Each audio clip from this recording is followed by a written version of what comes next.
બધા જ દેવતાઓ મળી એક વખત ભગવાન શિવ પાસે ગયા. બોલે ભંડારી, અમને અભય પદ આપો, અમારે અભય પદ જોઈએ છે, અમારા સ્વર્ગનું શાસન કાયમ ટકે એના માટે. ભગવાન શિવજી પાસે જઈને માગણી કરી.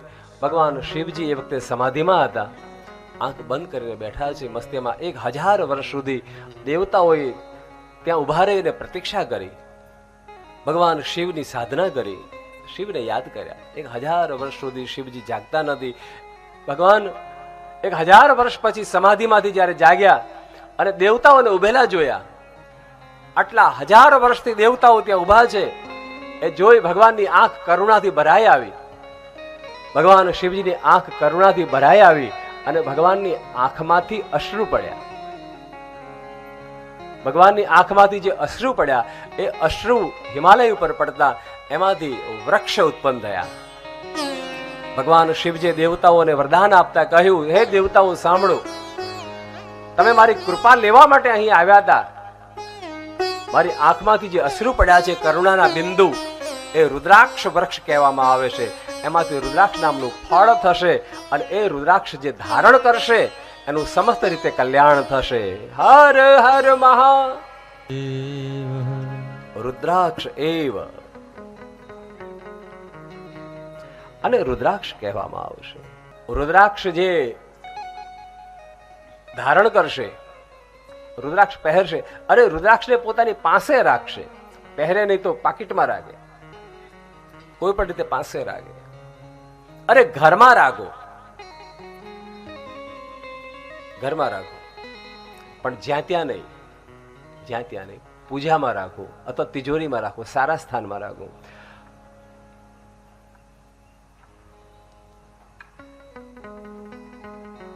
આજથી પ્રયોગ કરી જોજો.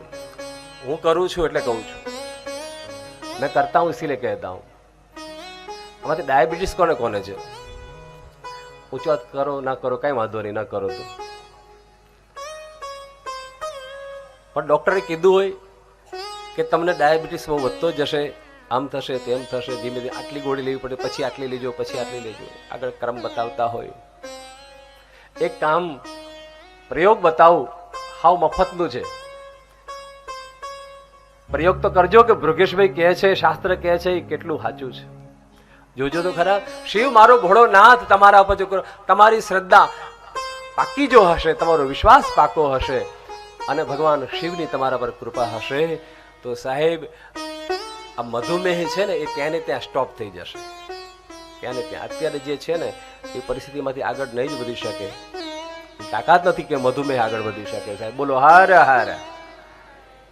મધુમેહને કંટ્રોલમાં આજથી કરવા માટે દરરોજ સાંજે પાણીનો કળશ લઈ એના અંદર રુદ્રાક્ષ મૂકો, એના અંદર રુદ્રાક્ષ મૂકો અને એ રુદ્રાક્ષ વાળું જળ છે એ ભગવાન શિવને અર્પણ કરો. અર્પણ કરો, શ્રદ્ધાથી કહો, પ્રભુ તારી પ્રસાદી મને આપ, તારી કૃપા મને આપ, તારા આશીર્વાદ મને આપ. એવી થોડી ઘણી જે કંઈ મનથી પ્રાર્થના થઈ શકે ભગવાને પ્રાર્થના કરી એ જળ પાછું લઈ લો અને એ રુદ્રાક્ષ વાળું જે જળ છે એ તમે પીવાનું ચાલુ કરી દો. સાહેબ કોઈ તમને આગળ નહીં કહે કે હવે તમને ડાયાબિટીસ છે. સાહેબ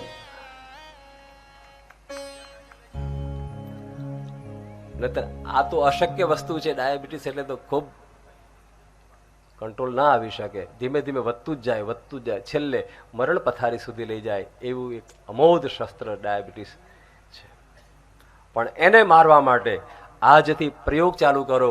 અને હા, જેણે જેણે આ પ્રયોગ ચાલુ કર્યા સાહેબ, આજે 15 વર્ષથી લોકો પ્રયોગ કરે છે અને 15 વર્ષથી એનો ડાયાબિટીસ સ્થિર થઈ ગયો છે સાહેબ. સ્થિર થઈ ગયો, સ્થિર થઈ ગયો. જે ક્રમબદ્ધ જે વધવો જોઈએ એ ક્રમબદ્ધ વધતો નથી. તમને પણ આજે મારા ભાઈ બહેનો કહી દઉં, ભગવાન શિવની કૃપા શું છે એનો આજથી જ શરૂ કરી દેજો પ્રયોગ સાહેબ. રુદ્રાક્ષ નો પારો લઈ અને પાણીની અંદર પલાળી અને એ પાણી પીવાનું શરૂ કરી દો. ભગવાન શિવની કૃપા તમારા શરીરના અંગે અંગની અંદર વ્યાપ્ત થવા લાગશે સાહેબ. મારા ભોળાનાથની અસીમ કૃપા છે. રુદ્રાક્ષ 1 થી લઈ 14 મુખી સુધીના રુદ્રાક્ષ હોય છે. 1 થી લઈ 14 મુખી સુધીના રુદ્રાક્ષ હોય છે. અને વધારેમાં વધારે કિંમત પથરીલો જે રુદ્રાક્ષ આવે, જેને કહે પથરીલો શિવ રુદ્રાક્ષ, જે રુદ્રાક્ષની અંદર જીવડા હોય એ કોતરી ખાધેલું ન હોય, કોતરી ખાધેલું ન હોય, એ પવિત્ર ગણવામાં આવે. જે રુદ્રાક્ષને આપોઆપ કાણું પડેલું હોય, આપોઆપ અંદર દોરો પરોવાઈ જાય અને પાડેલું ન હોય કાણું, પણ કુદરત ભગવાન શિવજીએ જ એના અંદર દોરો પરોવા માટેનું આપોઆપ અંદર છિદ્ર વાળો, એક જ છિદ્ર અંદર હોવું જોઈએ. અનેક છિદ્રથી જીવજંતુઓ ગયા હોય એવું નહીં, પણ વચ્ચેના ભાગમાં એક જ છિદ્ર આરપાર જે દેખાઈ શકાય એ રુદ્રાક્ષ અતિ ઉત્તમ ગણવામાં આવે છે. અને બીજા પ્રકારનું રુદ્રાક્ષ ઉત્તમ ગણવામાં આવે છે આંબળો જેટલું મોટું હોય, એ આંબળા જેટલો મોટો પથરેલો રુદ્રાક્ષ એ સાક્ષાત ભગવાન શિવનું સ્વરૂપ ગણવામાં આવે છે. તમે જોતા હશો જે મહાત્માઓ સાધુ સંતો હોય એ મોટા મણકાની માળાઓ પહેરતા હોય છે. ઘણી વખત મોટા મણકાની માળા પહેરે. આપણે સંસારી, આપણને એટલા બધા ના મોટા મોટા શોભે, એટલે આપણે શરમ આવે ના પહેરીએ. આપણે એટલે ભગવાને 2 પ્રકારના રાખ્યા, એક ઝીણા પ્રકારનો પણ અતિ ઉત્તમ અને એક આંબળા જેવડો મોટો, એ પણ સર્વોત્તમ ગણવામાં આવે છે. બાકીના બધા મધ્યમ કહેવામાં આવે છે. એક મુખીથી લઈ પંચમુખી માણસના જીવનની અંદર રહેલું એ જે ધ્યેય છે એ લક્ષ્મી પ્રાપ્તિ માટે થઈ પંચમુખી રુદ્રાક્ષ પોતાની પાસે રાખવાનું. એક લારી ચલાવવા વાળો, એક નાનામાં નાનો માણસ, લારી ચલાવવા વાળો, એક મજૂરી કરવાવાળો માણસ પણ જો પોતાની પાસે પંચમુખી રુદ્રાક્ષ ધારણ કરે, પંચમુખીની સેવા કરે, તો સાહેબ એને ત્યાં ધનધાન્ય આવતા વાર જ નથી લાગતી. સાહેબ 3 મહિનાની અંદર એની પ્રગતિ નિશ્ચિત છે. મારું શિવજી કૃપા કરે, સીધી ડાયરેક્ટ ભગવાન શિવજી કૃપા કરે. પંચમુખી રુદ્રાક્ષ જેના આંગણે આવી જાય એના માટે થઈ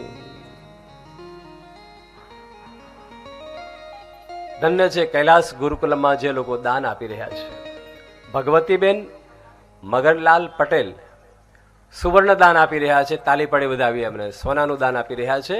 5000 રૂપિયા તેઓ સુવર્ણ દાન આપી રહ્યા છે. ભગવતીબેન ને વિનંતી કે તેઓ અત્રે પધારશે. આપણે એમને રુદ્રાક્ષની માળા અર્પણ કરીશું. રુદ્રાક્ષની વાત ચાલી રહી છે ત્યારે ભગવતીબેનને જોરદાર તાલીઓથી વધાવી દઈએ આપણે.